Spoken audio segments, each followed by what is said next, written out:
Hello and welcome to UPSC Gyan friends. तो आज के इस वीडियो सेशन में हम डिस्कस करेंगे टेक्निकल रिसेशन। ये होता क्या है और ये आज न्यूज़ में था द इंडियन एक्सप्रेस में। ओके, तो ठीक है, इस रिसेशन के साथ को समझने के साथ साथ कुछ और चीज़ें हैं जिसे समझना ज़रूरी है, फिर ये टेक्निकल रिसेशन समझ में आएगा आपको। ठीक है, तो सबसे पहले समझते हैं कि आखिर ये रिसेशन होता क्या है, देन समझेंगे कि टेक्निकल रिसेशन क्या होता है।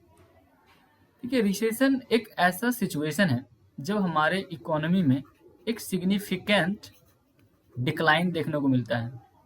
इकोनॉमिक एक्टिविटीज में इकोनॉमिक एक्टिविटीज में जब सिग्निफिकेंट डिक्लाइन देखने को मिलता है तो बोलते हैं कि ये जो समय है, ये पीरियड जो है वो रिसेशन का है। अब ये एक विशियस साइकिल है। विशियस साइकिल आप सब समझते हैं कि विशियस साइकिल क्या होता है। इसमें होता क्या है, जॉब लॉस चले जाते हैं, दुष्चक्र जिसे कहते हैं। जॉब लॉस, लोगों के जॉब चले जाते हैं, क्योंकि ऑब्वियस सी बात है कि जब इकोनॉमिक एक्टिविटीज डिक्लाइन होंगे, यानी कि बहुत सारी चीज़ें इसमें होंगे, वो मैं आगे बताता हूँ आपको। और फिर पीपल बाय लेस, और इस सिचुएशन में लोगों की जो खरीदने की क्षमता होती है, परचेजिंग पावर जो होते हैं, वो भी कम हो जाती है। बिजनेस सफ़र करते हैं, बिजनेसेस जो होते हैं वो सफ़र करते हैं, क्योंकि इन्वेस्टमेंट जो होता है वो भी इसमें डिक्लाइन कर जाता है। तो पूरी तरह से ये हमारी इकोनॉमी को डैमेज करता है। और ये जो स्थिति है, रिसेशन की स्थिति कुछ महीनों तक चलते हैं और इनको रिवाइव करने में कुछ महीने समय लगते हैं। ये काफ़ी लंबा समय तक रिसेशन नहीं होता है। आई होप आप रिसेशन का मतलब समझ गए। ठीक है, अगर आप रिसेशन का मतलब समझ गए हैं तो अब बात करते हैं टेक्निकल रिसेशन। देखिए, रिसेशन जो है ना, ये एक मैक्रो इकोनॉमिक टर्म है, मैक्रो इकोनॉमिक्स का टर्म है। तो कुछ और चीज़ें जान लेते हैं कि अगर रिसेशन है तो इसके कारण क्या है, रिसेशन होता क्यों है, और इसके जो साइड इफेक्ट जो है, ये मैंने आपको बता दिया कि इसका जो विशियस साइकिल है, जॉब लॉस हो जाते हैं इसमें। ठीक है, यानी कि जॉब खत्म हो जाती हैं, परचेजिंग पावर कम हो जाते हैं, बिजनेस सफ़र करते हैं, यानी कि इन्वेस्टमेंट कम होता है। ओके, एंड एक इन्फॉर्मेशन आपको थोड़ा सा इंटरप्ट कर रहा हूँ कि हमारे चैनल पे अभी अगली जो वीडियो आएगी वो हंगर पे आएंगे। ओके, और ये काफ़ी बेहतरीन इसमें कंटेंट ऐड किया गया है, तो आप इसे ज़रूर देखिएगा। तो ओके, सो अब बात करते हैं आगे। रिसेशन, देखिए, और अगर इसको लेमन टर्म में बताएं सरल भाषा में, तो रिसेशन क्या होता है कुछ एग्जांपल्स के साथ। जैसे कंज्यूमर स्पेंडिंग डिक्रीजेस, तो जैसे मैंने बताया कि परचेजिंग पावर जो होते हैं वो कम हो जाते हैं।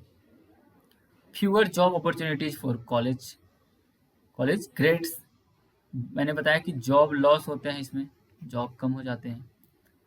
अब देखिए, अब इसमें बहुत सारी ऐसी चीज़ें होती हैं कि लोग अपने एक्सपेंडिचर को कम कर देते हैं। पीपल लूज देयर होम्स, लोग जिसको रियल इस्टेट जिसे कहते हैं हम लोग, रियल इस्टेट जो होते हैं इसमें भी लोग, इसमें गिरावट आते हैं, तो लोग घर कम खरीदते हैं। बैंक ओवर सेलिंग मॉर्टगेजेस, बैंक जो है अपने मॉर्टगेजेस का ओवर सेलिंग करता है। ठीक है, तो काफ़ी ज़्यादा वो, उनके पास जो बैड मॉर्टगेजेस होते हैं उनको वो सेल कर देते हैं बैंक। बिजनेस जो है वो बैंकरप्ट हो जाता है। कुल मिला के ये सारी चीज़ें हैं। अब बात करते हैं कि टेक्निकल रिसेशन क्या होता है। ठीक है, टेक्निकल रिसेशन यहाँ पे, यह टेक्निकल रिसेशन कहता है जब दो क्वार्टर लगातार उसमें इकोनॉमी जो है वो कॉन्ट्रैक्शन हो। कॉन्ट्रैक्शन का मतलब होता है उसमें एक्सपेंशन नहीं होता है, वो नैरो हो जाता है। पहले समझिए कि इतना था, अब हो गया इतना, इसको बोलते हैं कॉन्ट्रैक्शन, संकुचन। जब संकुचन होता है तो उसी को टेक्निकली जो है हमारी इकोनॉमी में, इसे टेक्निकल रिसेशन कहा जाता है। ठीक है, और ये जो टर्म है इसको यूज करते हैं इकोनॉमी के ग्रोथ में, जब हम जीडीपी को यूज करते हैं। ठीक है, क्योंकि रिसेशन को वो सब करने में जीडीपी यूज करते हैं। Which is the market value of all final goods and the service of a country max year. GDP का मतलब आप सबको पता होगा कि इसमें फाइनल गुड्स पे निकाला जाता है जीडीपी। ओके, अब देखिए, एक चीज़ और बताना रह गया इसमें, तो वो भी मैं आपको बता ही देता हूँ साथ साथ। जैसे मैंने आपको बताया कि रिसेशन, रिसेशन बता दिया, लेकिन रिसेशन के भी फेज होते हैं। रिसेशन अचानक से नहीं आता है। जैसे कोई क्या बच्चा है तो वो एकदम सा वो यूथ नहीं बन जाएगा, ठीक है। बच्चा है, इन्फेंट बनता है, फिर बॉय होता है, फिर इसे यूथ कहते हैं, देन फिर ये ओल्ड होता है। तो हर चीज़ के बीच में आप देखेंगे स्टेज होता है, ओके। तो इसी इसी तरह रिसेशन भी होता है। तो रिसेशन में सबसे पहले एक रिसेशनरी फेज आता है। रिसेशनरी फेज आप इसे समझिए, ये भी काम की चीज़ है। रिसेशनरी फेज आता है, जिसमें होता क्या है कि इसमें क्या होता है कि अगर एक क्वार्टर से दूसरे क्वार्टर में, ठीक है, जीडीपी इंक्रीज होती है। मान लीजिए 2 क्वार्टर हमने बना दिया, फर्स्ट एंड सेकेंड। अब इसके पहले कम था, अब यहाँ पे आके ये प्लस हो रहा है, यानी कि बढ़ रहा है, ठीक है। ये मंथ है ना, तो एक मंथ से दूसरे मंथ में ये यहाँ पे आके क्या हो रहा है, जीडीपी इंक्रीज हो रहा है। तो इस तरह इससे क्या हुआ कि ये एक्सपैंड हो रहा है ना, श्रिंक तो नहीं हो रहा है, ये क्या हो रहा है, एक्सपैंड कर रहा है। तो जब एक क्वार्टर से दूसरे क्वार्टर में जीडीपी इंक्रीज करता है तो इसे बोलते हैं एक्सपेंशनरी फेज।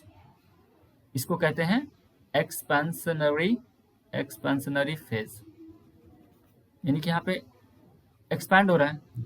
और इसको अगर उल्टा कर देते हैं हम लोग, जीडीपी कॉन्ट्रैक्ट्स होता है from one another quarter to another. अब यहाँ से क्या हुआ कि अब दूसरे क्वार्टर में, एक क्वार्टर से दूसरे क्वार्टर की जब तरफ जा रहे हैं तो यहाँ पे ये कॉन्ट्रैक्ट हो रहा है, यानी कि माइनस में, यानी कि कम हो रहा है ये। तो ये जो फेज है, जब ये कॉन्ट्रैक्ट होगा तो इसमें बोलते हैं, इसको बोलते हैं रिसेशनरी फेज। इसे बोलते हैं recessionary phase. I hope clear होगा। देखिए, रिसेशनरी फेज के पहले आता है एक्सपेंशनरी फेज, उसके बाद जब ये कॉन्ट्रैक्ट करता है जीडीपी हमारा तो उसको कह देते हैं हम लोग रिसेशनरी फेज कहते हैं, ओके। तो ये चीज़ें थी।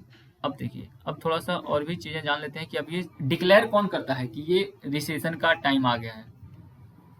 ये कौन डिक्लेयर करता है?